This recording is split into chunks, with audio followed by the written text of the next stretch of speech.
साहब, जो कायरा साहब से बात हो रही थी उसके ऊपर आप भी अपना कमेंट कर लें। क्या ये माजी में आप लोग ये सब करते आए, हमने कल भी इसके ऊपर बात की है, ये टेक्निकल सा मामला है, क्या ये सिलसिला ख़त्म नहीं होना चाहिए कि हम ये मुल्क दुश्मनी या गद्दारी या भारत नवाजी के इल्ज़ामात लगा दें?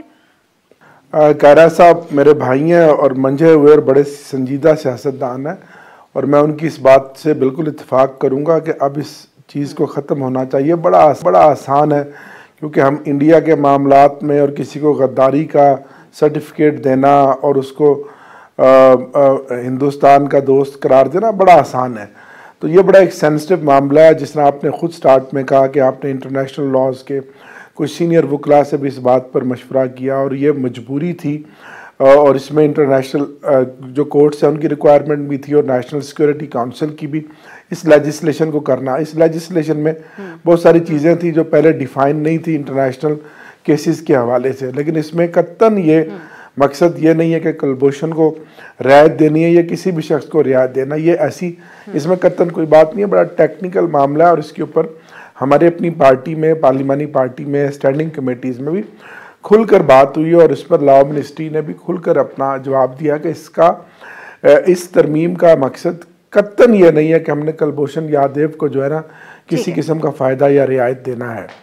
तो हम क्योंकि इंडिया के मामले पर बड़े जज्बाती हो जाते हैं और हम ये भी नहीं सोचते कि हकाइक में जाए बगैर के भाई इसके क्या कॉन्सिक्वेंसेस हो गए, तो ये ऐसी कोई बात नहीं है, कत्तन ऐसी कोई बात नहीं है। बिल्कुल सही है, ये हर तरह होता है, लेकिन ये अच्छी बात है कि आप दोनों की रवायत सामने आया कि इसके ऊपर नहीं होना चाहिए। डोगर साहब से मैं एक और कमेंट लेना चाहूंगी और बड़ी आज की अहम डेवलपमेंट है, एक मुख्तसर आपका कमेंट चाहिए इसके ऊपर। डोगर साहब, टीएलपी के जो लीडर हैं उनकी भी आज रिहाई हो गई। हम काफ़ी अरसे से इसके ऊपर शोर मचाते आ रहे हैं कि कम से कम टीएलपी के साथ जो मुआहदा हुआ है उसको तो पब्लिक किया जाए, क्योंकि उसके ऊपर अमल दरामद तो मुकम्मल तरीके से हो रहा है। और आज खुद फवाद चौधरी साहब की तरफ से बड़े दुरुस्त तरीके से सारे के सारे मसले का अहाता किया गया। उन्होंने कहा कि रियासत या हुकूमत इंतहा पसंदी से लड़ने के लिए तैयार नहीं है, और ये जाहिर करता है टीएलपी के केस में जो हालिया तौर पर हुआ है, तो क्यों नहीं मुआहदा पब्लिक कर, उसके ऊपर अमल दरामद अब मुकम्मल बाकायदा तौर पर शुरू हो चुका है।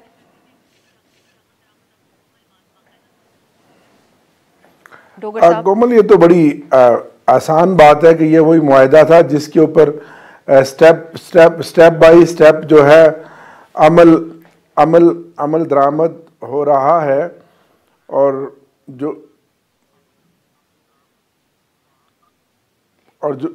जो चीज़ें सामने ग्रेजुअली आ रही हैं, तो ये उस सारे मुआहदे के पार्ट्स हैं कि इस तरह से ये कई मरहलों में इस पे इम्प्लीमेंटेशन होगी।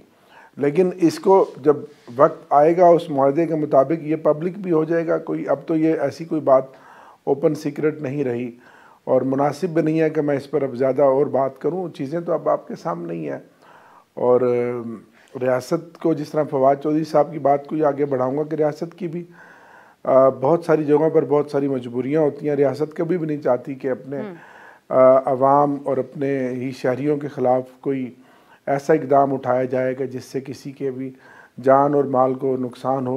ये बड़ा हसास मामला है, लेकिन कोशिश ये करनी चाहिए, और इंशाअल्लाह दुआ भी है कि आइंदा इस तरह के मसाइल को किसी भी हुकूमत को सामना ना करना पड़े।